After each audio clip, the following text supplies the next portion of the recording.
Kako Apau. This is Kai Opua Fife with Voices of Truth, one-on-one with Hawaii's future.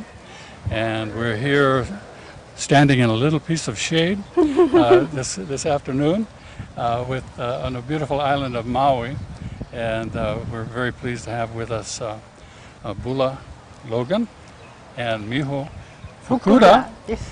And very pleased to have you both with us. We're here because you're here with celebration of the arts at the Ritz-Carlton. Bula, we'll start off and you can kind of give us some background on how you got into what you folks are doing and then what you're doing now and how you see it helping not only Hawaii, but I understand other places too. Yeah, well, aloha. My name is Bula Logan, and I'm actually originally from Laie.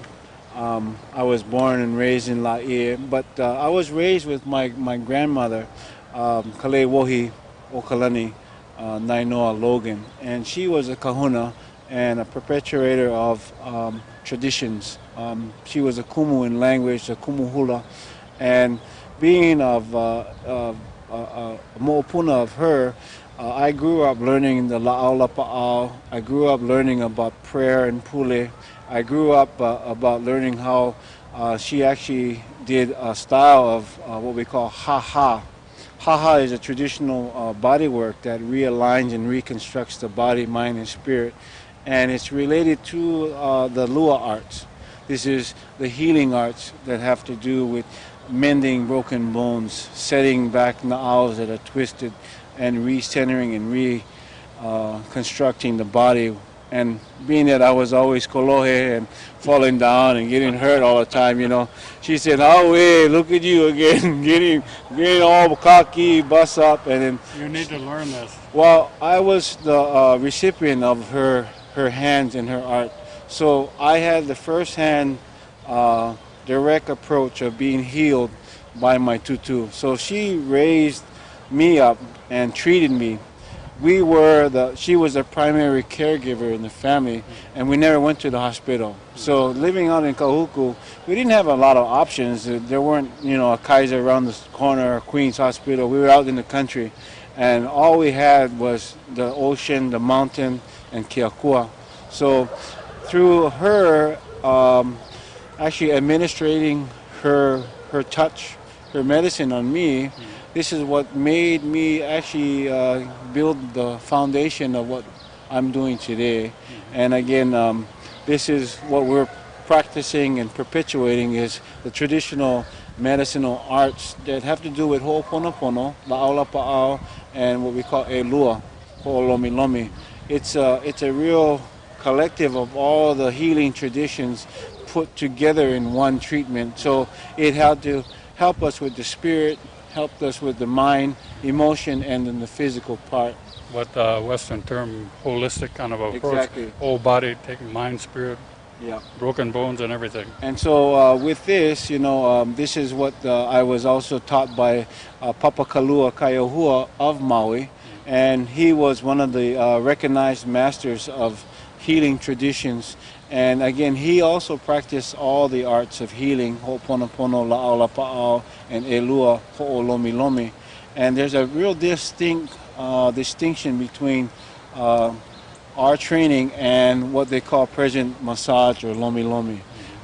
It's actually not in the same category, but we're looking at pure medicine and regulations that we actually are certified under the Aupuni o Hawaii, and we have licenses to practice Hawaiian medicine.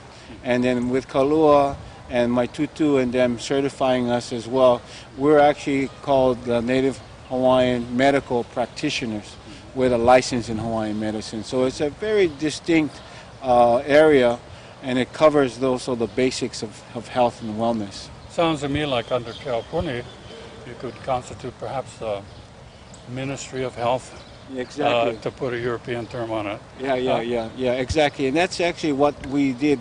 I didn't discover anything. Actually, we just found where our ancestors left off. It was like following in their footsteps. They laid down the foundation, and we happened to go with the flow and pick up where they left off. And so this connection that we have to ourselves as Kanaka Maoli Hawaii, this connection to Akua, which is the foundation, is actually the building of our own understanding and awareness that we have to live the way we used to live, and by perpetuating and bringing forth and living those things, we can actually go and see what the true value of health and wellness is about.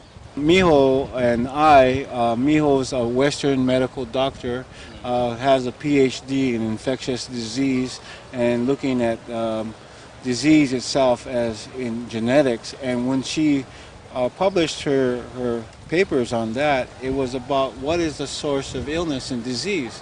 Well, it has nothing to do with genes, it has nothing to do with inheriting any diseases, it has to do with the spirit.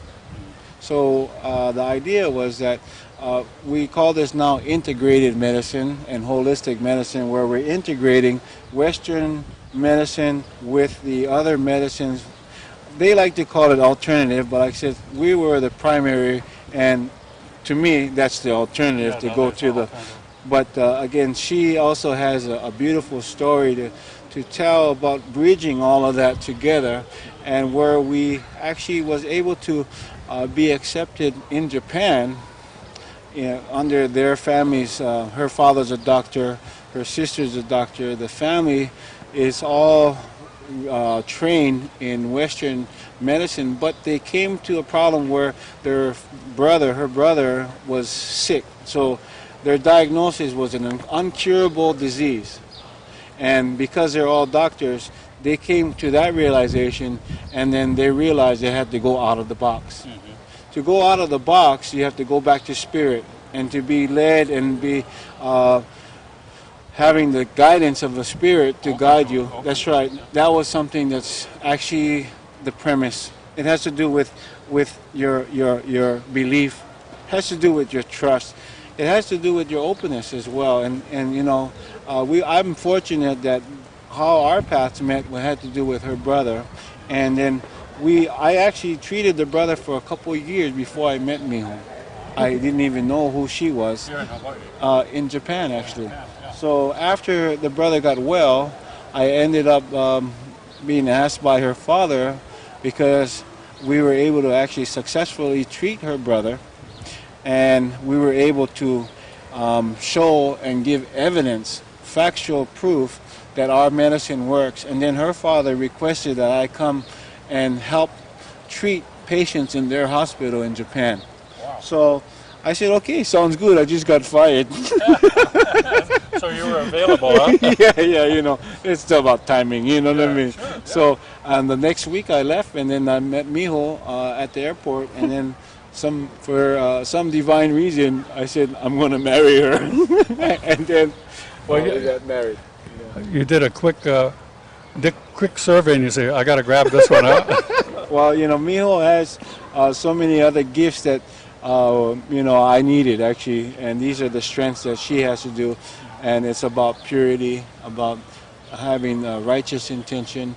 And this is actually what her medicine is about. So she was working in Nagasaki for a long time, but she left the establishment, and she realized that there's more to medicine than just what she was trained for in the university and with Western medicine. So we've come to that realization that all of us have an opportunity to share our gifts of healing and our knowledge that we received from above, from our training. And it's not a matter of having a competition, it's a matter of sharing and see what works. And when you have an openness, we found out that those that believe, they got healed. Okay, and that was a key right there too, that if you have that understanding and truth and trust in God and trust in the herb and trust in the treatment, then you got the best results, you know, because you're open. That's gotta all work. Exactly. So that's what we learned. And now we actually, Miho and the family, we have a program. It's called Aloha Day, And every month they treat the kupunas in Fukuoka at their hospital with la'aulapa'au, with ho'oponopono, and treatments of elua. And we also do detoxing and all kinds of different, they call deemed alternative or complementary medicine. But her family was so open that, we've worked with many doctors, but they're from Japan. And we actually have to go and ask our kauka, why aren't you going to allow us to train and teach you things about it? Because the whole idea about la'aulapa'au is that they say, we don't know anything about la'aulapa'au, so we're cautious. I said, well, then you better learn Hawaiian. You gotta have to come and trust, especially the host culture, and especially when this came from our roots. We're talking about not just 100, 200, 300. We're talking about 10,000, 20,000, 30,000 years of medicine, and it's been continued. And it works. And it works. We have to, again, provide the platform for them to drop their guard down, drop the distrust, and stop this whole thing about not having any faith in a Kanaka that doesn't have a degree, in a Kanaka that doesn't have the right credentials. But again, when you see the results afterwards, then there's no denying what the evidence is. So in Japan, we've done that. We've actually taken stills of someone that had an open heart surgery, and then we used the herbs on it. And I said day 1, and I showed the pictures. Day 2, day 3, day 4, and day 5, it's healed. And they're like, gee, that just accelerated the process. I said, you know that. Now, you cannot deny these photos and these videos that we're putting out. This is all about awareness and recognizing that we ourselves put a lot of science and a lot of depth and thought behind all this. It's not just, I don't know what I'm doing.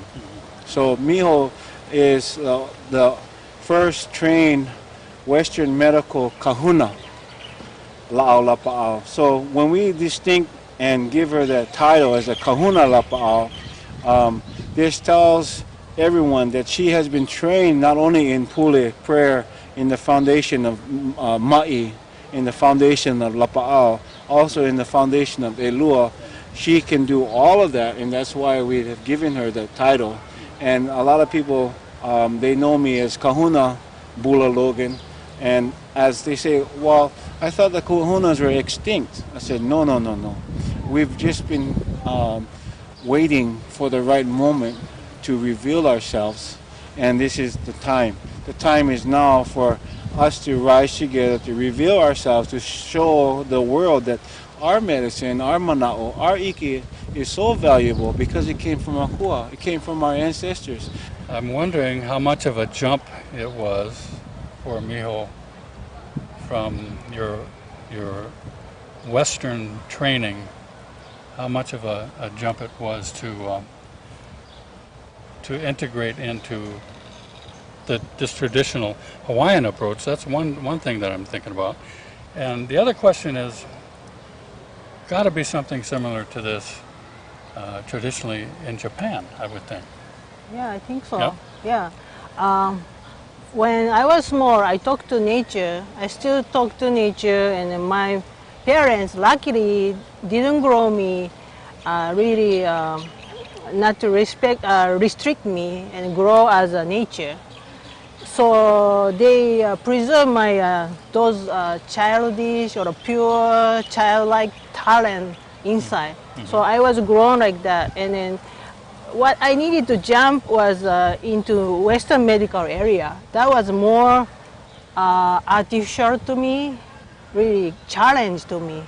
But I learned Western medicine many years, and I found there are many limited, and we couldn't help people enough. That's my true feeling. Mm-hmm. And with the nature, with the spirit, we can see more miracles, more happy results. That's that openness, being open. Yeah. So to me, doing Hawaiian medicine is more natural, more feels soothing. Yeah, it works. Yes. The other question I had was, is there something similar in the history of Japanese Yes, traditional that's medicine. the point. Yeah. Yes, that's true. Absolutely. Because we have the tradition and the traditional medicine like that, but we forgot. Or we don't take it as important thing. We take it light. Yeah. But through Hawaiian culture and medicine, I really reconsider how the Hawaiian Japanese tradition and culture connect to nature, and for us really important. And we recognize, reconsider our identity Yeah. again. That Well, happened. I think that's true really everywhere in the world. Everybody forgot what we used to know. And the lucky thing about Hawaii is, despite all the oppression or the attempt to erase, the attempt to become Hawaiian and pass, become American or Western, that we still have the knowledge that continues, through the families primarily. I mean, it's through the families, as whether it's the language or the culture or the arts or the health aspects. And for this to have survived is really a gift to the world, as you say, because we can be a model for so many other places. I know I travel a lot, do a lot on the international level, and something like language. We have indigenous people around the world who have lost their language. And without the language and the culture, what separates them from anybody else, except their heritage? And Hawaii is a model for instance, language, rejuvenation of the language. So I think it's totally appropriate. But the other thing you mentioned about Hawaii being, I forget the term you use. I use Spiral. like a vortex. Vortex, spiral. Yeah, this is a critical location in the universe for this kind of mana to exist. I mean, it's right here. Exactly. Well, we are the piko of the Honua. So as the piko, we're talking about being the center of the world, being at the place of the birth. Hawaii is the place of the birth. People don't realize that, our mountains, our Hawaii, only 10% is above the ocean. 90% of Hawaii is submerged on the tallest mountains in the world, in the longest chain of mountains that exists in the world. So you got to consider in the aspect from the bottom up, from the core of the Honua, who's been actually the piko. It's Hawaii. We as a people of Hawaii have always known that we are centered in our universe, that we have been connected to this Honua and to our heaven. And that's the whole thing about the A meaning the light, the Lo being the Honua, and the Ha that we perpetuate as our gift from my mother and my father, my breath of life. That Aloha is the alignment that we actually have to come to that center. That means that I have to realize that I am representing heaven. I am Pa'atu my Honua. I carry the breath of my ancestors. And so this is the aloha that I can go and extend from inside and to outside, and to embrace all of us, that we all have that connection. But again, we sometimes have lost our way. We've been persuaded to look in a different way. We've been coerced to say that I want to give you something so you forget yourself. And we've taken those ideas, those concepts, and those concepts have nothing to do with establishing trust and helping and kokua each other. It's all about me, and then that's the whole thing about it, why everything's kind of a little bit kapakahi today. So we have to center. So, you're exactly right. The premise has to do with Olelo Hawaii. Nolela, hui puka ko no me ka piko o Hawaii me te atua. Ke pi no me ke ano me ke alani. Ke pili pa no me ka honua. Ke ku pono ola pono me te la hui. We have to go and connect to ourselves to find where we came from, and so that we know exactly that when we are pa'a into ourselves, then we can actually help extend the aloha. And that's the idea that all of us have to take on this awareness that it's not just a Hawaiian thing, it's actually a thing for the world. that all of us inside are all related to the same tree. We just came out a different shade, a different part of the branch, a different leaf, a different flower, a different liko, but the tree is actually the same. So we need to go back to that simple understanding. Well, it's a universal perspective. Exactly. Yeah. And I think that's some of the thing that Hawaii has to give. There's been talk for years about Hawaii being a health center. It already is in the Pacific, but I mean, there's so much for the rest of the world to learn.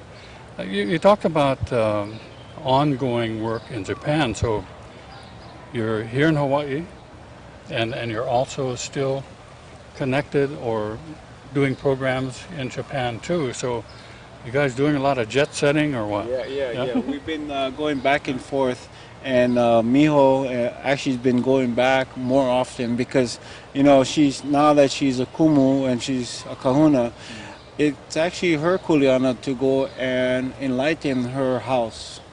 That hale of Japan is a beautiful place, but sometimes from a perspective from the kupa, meaning the people from inside, you sometimes don't like to have people from the outside telling you exactly what to do. So the kuleana that I have here is to serve and to make people aware within my hale of Hawaii. Now that we've given this awareness and this knowledge and ike to Miho, Miho is now actually going back, and from her perspective, it's a language barrier too that sometimes we have to keep on translating and stuff. But from her perspective, they actually can really, really gain more insight through her delivery without the misinterpretation from language. Yeah. Getting over the barriers that. And we're talking about actually being able to produce results. We're talking about facts. When you got a broken bone and we're saying 3 to 5 days the bone is mended, that kind of evidence actually tells people, you mean you healed that in 3 to 5 days? Yeah, it's right there. So the idea that we have to keep on being not judgmental, and we're not trying to put anyone down, but we're just trying to say, are you open to having a broader perspective? Are you open to the spirit? Can you open your heart and come to the center? Because I see God in you, I see God in her, and God is in all of us and everything. But why do we want to limit ourselves by having this judgment? Again, we're talking about going beyond the surface, beyond the skin, beyond the color, beyond the race. When you come back to it, we actually come from Akua. We do treatments for people in other parts of the country. We've been invited to Hokkaido, to Tokyo. My wife is from Fukuoka. The idea is that because it has an opportunity for them to learn, we always start off with a little culture class, and we call it a spiritual workshop, that people can understand and know that they have to come to that mindset of inclusive of spirit. Now, like I said, the Japanese have a lot of traditions that were based around herbs and nature, and being aware of that. And we found out though that they can also turn as Western and get away from that thinking, and then they start to forget who they are. And I said, that's interesting. I said, you've turned into a haole. Yeah, but through Hawaiian culture, we can find Japanese roots and identity, and find the isn't tradition. that interesting? Yeah, that's already said. Yeah. So with the recent devastation up north, that is major. And I see that at your exhibit up here that you have reference to helping out back there. Oh, it's so big and so overwhelming. It's just amazing. But I'm sure that the work that you're doing somehow is going to help everybody up there. It just takes time, and it just will spread. Like I say, build it and they will come. Will provide the good mana, and people are going to recognize it for what it is. Well, I hope you folks will. I know you're going to keep on doing what you're doing, you have no choice. I don't think you were given a choice a long time ago. And I'm very pleased to meet you, Miho. Thank you. And I think it's just tremendous what you're doing. And we're going to bump into each other again. I know along the line, I know a couple Logans myself, and I had the good fortune of bumping into several of your family members. So good, strong family, good, strong projects, and good, strong mana that you folk bring to actually the health of the world. And I want to thank you for being with us. Mahalo for taking the time. Right now, I know the people are up there just jammed, waiting for you to get back, and we appreciate your breaking away. I want to say mahalo to you both, and I want to Mahalo. say thank you to those of you who are watching us out there. If this didn't feel good to you, I don't know what it's going to take. I'm Kaiopua Fife with the Kiwane Foundation, once again with Voices of Truth, one-on-one with Hawaii's Future, and we are a part of the Free Hawaii Broadcasting Network. Mahalo and hui hou.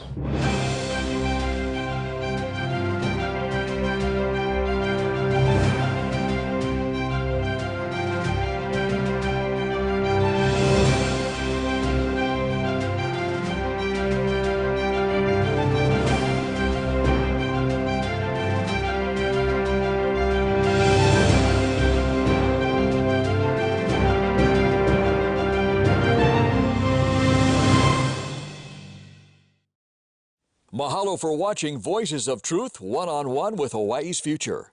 Watch us on the web 24/7 at voicesoftruthtv.com. You'll find all our shows, including this one, in case you want to see it again or share it with family and friends. Also view our weekly video commentaries at freehawaiitv.com. And check out our blog, published daily, at freehawaii.info. It's all part of the Free Hawaii Broadcasting Network.